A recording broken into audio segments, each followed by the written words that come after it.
How wide is the staircase? The staircase inside the Italian Hall in Calumet, Michigan, was 5 feet 9 inches wide. It was steep. It ran from the ground floor foyer, past a set of double doors, up approximately 38 feet of horizontal distance and one full story of vertical distance, to an 8 by 10 foot vestibule that opened onto the main hall on the second floor. The staircase was the only way up to the hall. The staircase was the only way down. On the evening of December 24th, 1913, Christmas Eve, approximately 500 children and 175 adults were on the second floor of the Italian Hall, attending a holiday party organized by the Women's Auxiliary of the Western Federation of Miners for the families of copper miners who had been on strike against the Calumet and Hecla Mining Company since July 23rd. The children were lined up at the front of the hall, filing toward the stage, where a Christmas tree stood decorated and presents were being distributed. The hall was warm. The children were singing. The families, who had been enduring 5 months of a bitter strike in the coldest winter the Upper Peninsula could deliver, were together in a room that was not a mine shaft and not a picket line and not a company office where their demands were being refused. It was a Christmas party. It was meant to be the one good night in 5 months of deprivation, organized by a 25-year-old labor activist named Anna Klobuchar Clements, whom the miners called Big Annie because she stood 6 feet 2 inches tall and carried a full-sized American flag at the head of every strike march through the streets of Calumet. Someone shouted, "Fire!" There was no fire. The forensic examination conducted after the disaster found no burn marks, no smoke residue, no ignition sources, no evidence of any kind that a fire had occurred anywhere in the Italian Hall or in the adjacent buildings. The word that was shouted was a lie. The LI killed 73 people. 59 of them were children. I went looking for the records. What I found was a staircase 5 feet 9 inches wide, a single word, and the deadliest event in the history of the Michigan copper mining district, occurring not in a mine shaft, not in a tunnel, not in a blast or a collapse or a flooding, but in a building above ground on a street in a town on Christmas Eve, at a party for children, in a community that had been fighting for the right to work an 8-hour day and to have a union recognized, and to keep the 2-man drill that kept one miner watching the others back. The machine that killed the 73 people in the Italian Hall was not a drill or a stamp or a hoist. It was a word. And the staircase that the word sent them into was 5 feet 9 inches wide. The copper miners of the Keweenaw Peninsula had been on strike since July 23rd, 1913. I covered the strike in the Quincy Mine Hoist video on this channel, but the Italian Hall demands its own script, because the Italian Hall is not a footnote. It is the center of the story. 9,000 miners had walked off the job, organized by the Western Federation of Miners, demanding an 8-hour workday instead of the 10 to 12-hour shifts the companies required, better wages, improved safety conditions, recognition of the union by the mine management, and the elimination of the one-man drill, a labor-saving device that the companies wanted to implement because it halved the labor cost of drilling blast holes in the rock face underground. The miners opposed the one-man drill because it eliminated the second man from the 2-man drilling team, and the second man was the one who watched for falling rock, for misfires, for gas, for every hazard that could kill the man operating the drill while his attention was focused on the rock in front of him. Bill Niemi, the son of a Finnish miner who started in the Calumet and Hecla shafts at 17, described it simply. That's what was so good about the 2-man drill. One guy was always watching out for the other. The one-man drill scared the miners. That's what caused the strike.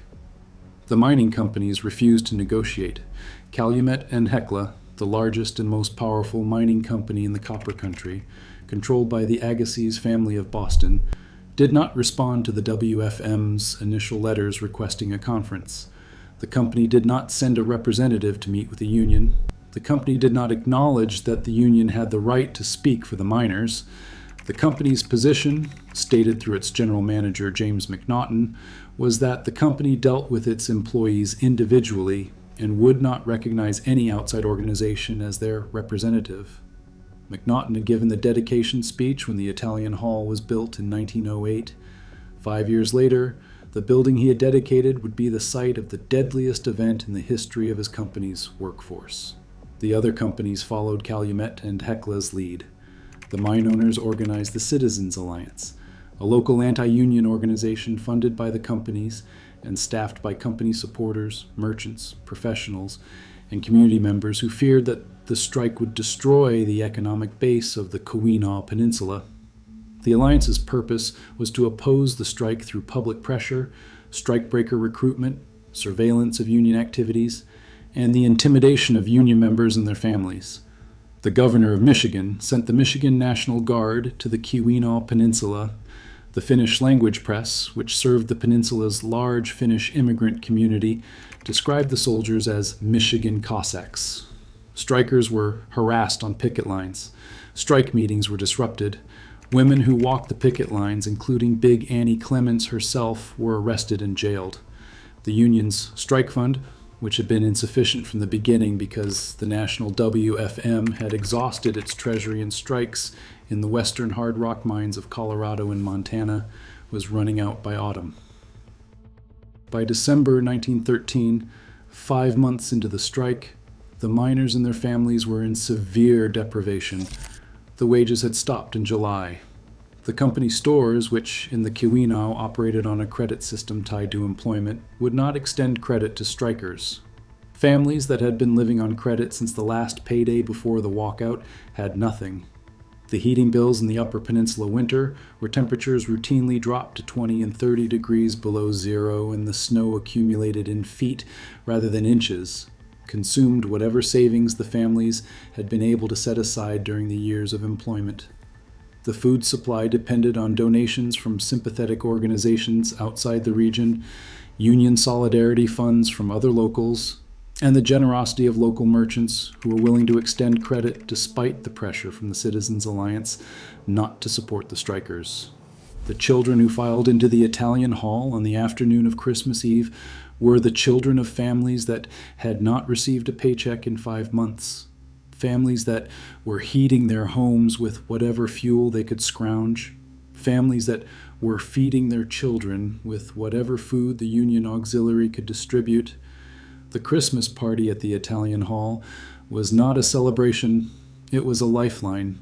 It was the one night when the children of the striking miners would receive a present and hear music and stand in a warm room and feel for a few hours that the strike had not taken everything from them.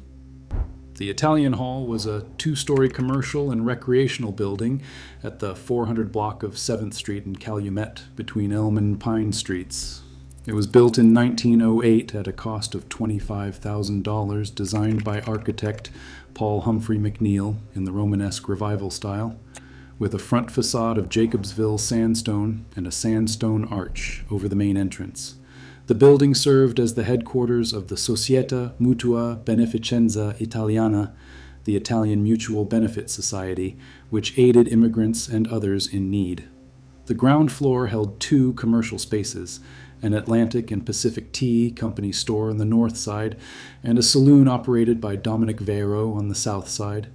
At the south end of the building's front, the sandstone archway opened into a foyer. To the right of the foyer was the entrance to Viro's saloon. Straight ahead was a set of double doors that opened onto the staircase. The staircase was steep, 5 feet 9 inches wide, and led upward to an 8 by 10 foot vestibule at the top, which opened through a doorway into the main hall on the 2nd floor. The hall had a stage, a dining room, a bar room, and enough floor space to hold several hundred people. There was one way in, there was one way out: the staircase. If this story matters to you, Steve Leto's book, Death's Door, The Truth Behind Michigan's Largest Mass Murder, includes the full transcript of the coroner's inquest and the architectural blueprints of the building. The Keweenaw National Historical Park in Calumet maintains the memorial site. The records are there. Subscribe if you want to see where the next thread leads. On the afternoon of December 24th, 1913, Big Annie Clements and the Women's Auxiliary opened the doors of the Italian Hall and welcomed the miners' families inside. The crowd climbed the staircase to the 2nd floor and filled the hall. Approximately 500 children and 175 adults packed the room. The hall was decorated for Christmas. A tree stood at the front of the room near the stage, decorated with ornaments surrounded by presents that the union had purchased with the last of its funds. The children, ranging from toddlers carried by their parents to teenagers who were old enough to understand what the strike meant, lined up in rows to approach the tree and receive their gifts. A Mother Goose-style play was planned for the evening. The piano was playing. There was singing in Finnish and Croatian and Italian and Slovenian and English, the languages of the mining families who had come to the Keweenaw from across Europe to work in the copper mines, and who were now standing together in a hall on Christmas Eve because the companies that employed them had refused to recognize their union or grant them an 8-hour day. The children were filing toward the stage when the word was shouted, "Fire!" The word came from somewhere near the entrance to the hall, near the top of the staircase. One person shouted it. The effect was immediate. The crowd, hundreds of people packed into a second-floor hall with the single exit, panicked. The panic spread through the room in seconds. Parents grabbed children. Women screamed. People surged toward the staircase. The staircase was 5 feet 9 inches wide. The hallway, the vestibule, the staircase, the foyer, the double doors, the entire exit route from the second floor to the street became a funnel. 700 people trying to push through a 5 feet 9 inches wide staircase at the same time. The first people to reach the stairs went down. The people behind them pushed. The people behind them pushed harder. The pressure from the crowd above compressed the people on the stairs into a mass that could not move forward and could not move backward. People fell. People were pushed down onto the people who had fallen. More people fell on top of them. The weight of the bodies accumulated. The people at the bottom of the pile could not breathe. The people in the middle of the pile could not move. The people at the top of the pile were still being pushed from behind by the crowd on the second floor that had not yet reached the staircase and did not know what was happening at the bottom. Within minutes, the stairwell was a solid mass of bodies, crushed together, compressed by the weight of the crowd above them. The firemen and deputies who arrived at the scene found a pile of bodies 4 to 5 feet high at the base of the stairway. The bodies were intertwined, limbs tangled, faces pressed against the backs and chests of the people above and below them. The people at the bottom of the pile were dead. They had suffocated under the weight of the bodies above them. The people in the middle were dead or dying. The people at the top, the last to fall onto the pile, were the most likely to be alive, but many of them had been crushed or suffocated as well.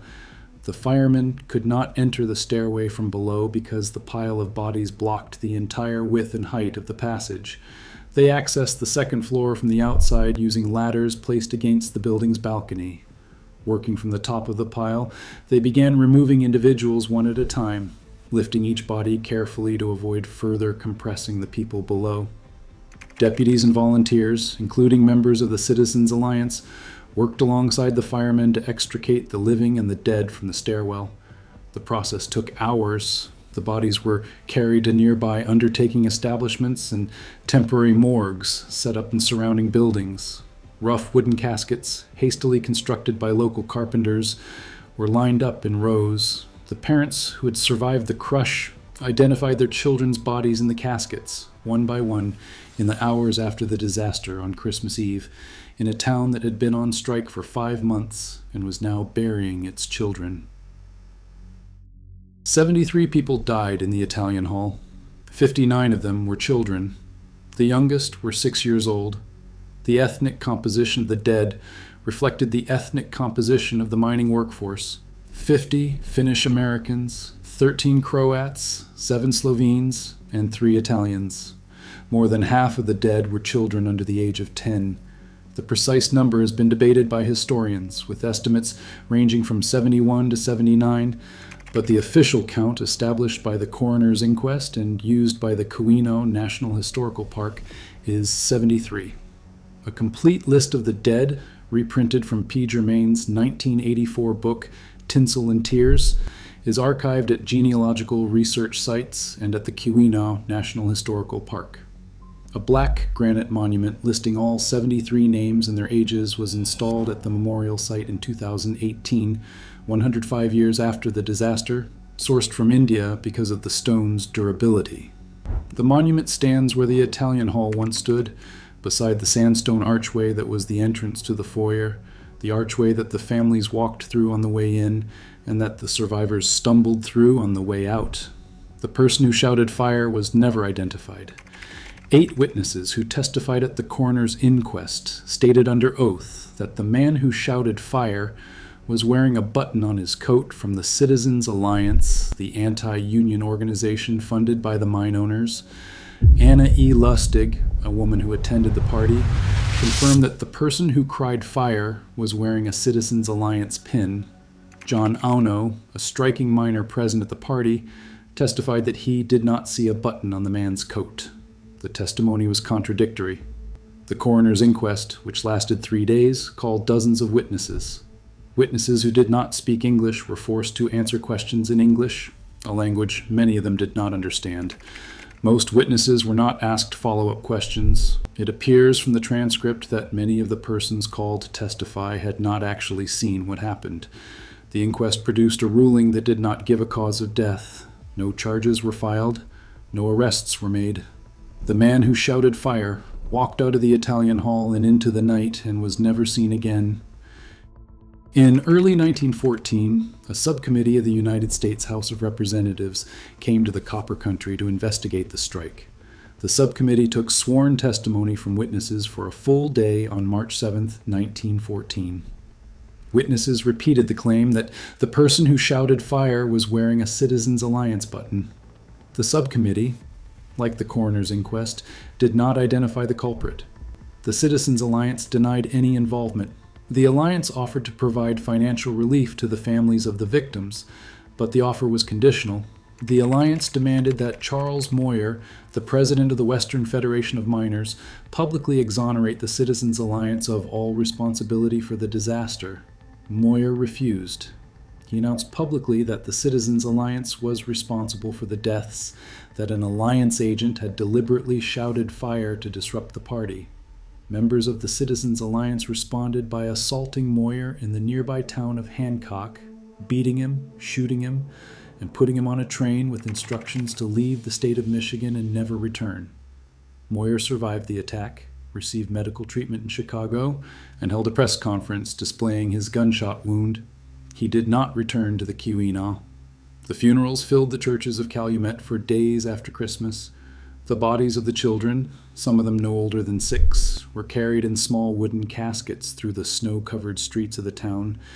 Big Annie Clements, the woman who had organized the party, the woman who stood 6 feet 2 inches tall and had carried the American flag at the head of every strike march since July, led the funeral procession through Calumet carrying the flag. The procession moved through the streets of a town that was divided between the families who had lost their children and the company that had refused to negotiate the demands that had put those families on strike in the first place. The churches where the funerals were held were the same ethnic churches that I described in the Bethlehem Steel and the Quincy Mine scripts on this channel: the Finnish Lutheran Church, the Croatian Catholic Church, the Slovenian Church, the Italian Church, each congregation receiving its own dead, each family mourning in its own language, in a town where the mine owners spoke English and the miners spoke everything else, and the one word that had killed 73 people was a word that every language in the hall understood. The strike ended in April 1914, 4 months after the Italian Hall disaster. The union's strike fund was exhausted. The national WFM could not sustain the financial support that the Keweenaw locals required. The miners voted to end the walkout. The vote was not unanimous. Some wanted to continue. Some believed that the Italian Hall disaster had given the union moral authority that could be leveraged into concessions. But the money was gone. The families could not survive another month without income. The vote was taken and the strike was over. Many families left Calumet after the strike ended. They packed what they could carry and left the Keweenaw permanently. They moved to Chicago, where the Finnish and Croatian and Italian communities of the industrial neighborhoods absorbed them. They moved to Detroit, where the automobile factories were hiring. They moved to the western mining towns of Montana and Arizona and Colorado, where the copper was being extracted from open pits and the one-man drill was already standard. Some stayed in Calumet. They turned in their union cards and walked back through the gates of the mines that had refused to negotiate and descended the shafts and went back to work alongside the men who had crossed the picket lines during the strike, and alongside the men who had stayed on the company's side, and alongside the men whose children had died in the Italian Hall while the company's representatives were wearing Citizens Alliance pins and the company's soldiers were patrolling the streets. The population of Calumet, which had peaked at approximately 33,000 during the height of the copper boom, began its long decline.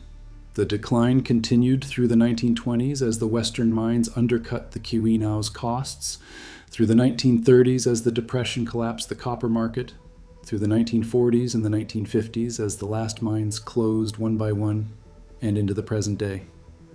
The village of Calumet today has a population of approximately 700 people. The Italian Hall is gone, the mines are closed, the stamp mills on the lake shore are ruins, the hoists are silent. The streets that the funeral procession walked in December 1913, carrying 73 caskets through the snow, are still there. The houses along those streets are still there, many of them, built by the miners who worked the shafts and whose children filed up the staircase on Christmas Eve to receive presents and never came back down. In October 1984, the Italian Hall was demolished. The demolition was controversial. Preservationists argued that the building was of central historical significance and should be maintained as a memorial. The demolition proceeded. People gathered as the building came down and collected bricks, chairs, steps, and other pieces of the structure as personal mementos. The sandstone archway from the main entrance was saved from the demolition and re-erected on the site. The exterior doors from the base of the stairway, the doors that the crowd had pushed through in the stampede, are now on display at the Coppertown USA Museum in Calumet. A single step from the staircase, one tread from the staircase that was 5 feet 9 inches wide and that 73 people died on, is on display in the visitor center of the Keweenaw National Historical Park in Calumet. The step is a piece of wood. It is the size of a shelf. It held the weight of 700 people trying to leave a room through a passage that could hold 5 of them side by side. The site of the Italian Hall is now a memorial park owned by the village of Calumet and maintained by the Keweenaw National Historical Park. The park consists of the sandstone archway, the black granite monument bearing the 73 names and ages, a Michigan State Historic Site marker, brick paths, concrete benches, shrubbery, and a flagpole. Every year on December 24th, the community holds a commemoration at the site. Luminaries representing each victim are placed on the ground in the park and lit, 73 small lights in the Michigan winter darkness, one for each person who died on the staircase. During the 100th anniversary commemoration in 2013, a nearby church where many of the funerals had been held in 1913 conducted a requiem mass.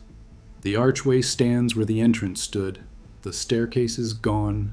The hall is gone. The building is gone.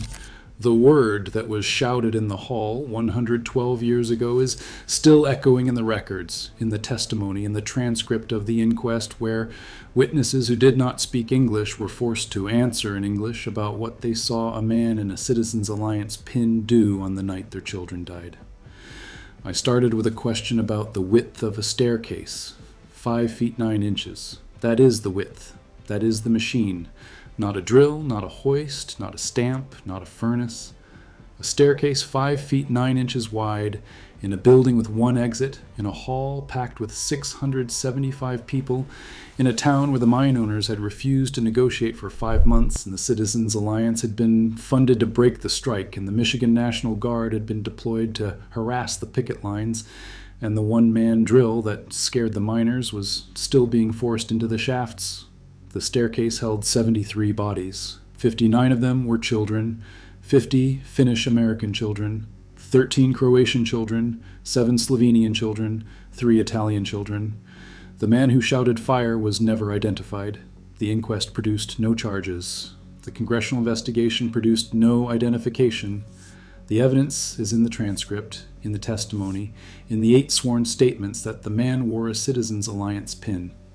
The evidence is in the granite monument at the Memorial Park in Calumet. The 73 names are on the stone. The ages are on the stone. The youngest is 6. The stone was sourced from India because of its durability. The archway is Jacobsville sandstone, quarried from the Keweenaw Peninsula, the same volcanic rock that contained the copper that the miners were striking to extract under safer conditions and for better wages and for an 8-hour day. The archway stands. The staircase does not. The names are on the stone. The person who shouted fire is not. There are more of these stories. More machines, more furnaces, more men who went into the dark and came out different or didn't come out at all. Subscribe if you want to see what I pull from the records next. If you want to see how a 14-inch drill bit drained an entire lake in 3 hours, and 55 salt miners climbed emergency shafts to survive, that video is on screen now.